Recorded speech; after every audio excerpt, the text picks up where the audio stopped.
This visit by Mr. Grossi is perhaps the strongest indication that we're getting closer to those talks in Vienna resuming. Remember, the last time talks took place in Vienna was back in June. We haven't had any progress for more than 2 months, and that was due in large part to the Iranian presidential elections in June and the transition between the former president's administration, Mr. Hassan Rouhani, to the current president's administration, Mr. Ebrahim Raisi. Mr. Raisi's team said it would take at least a couple of months for the transition to take place and for his nuclear negotiating team to be established.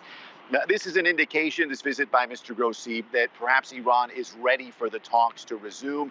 Today, Mr. Grossi, according to the foreign ministry here in Iran, will meet with Iran's vice president, Iran's head of Iran's nuclear program.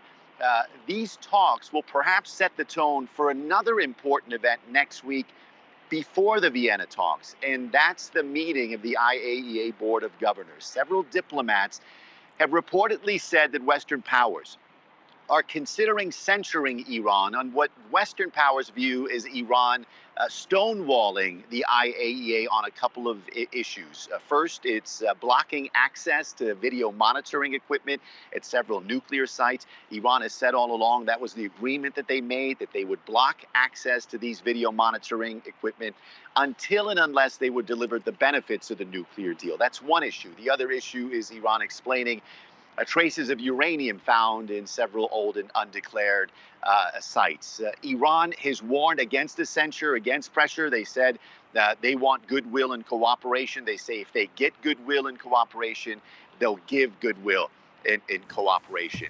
So much of that will be discussed today.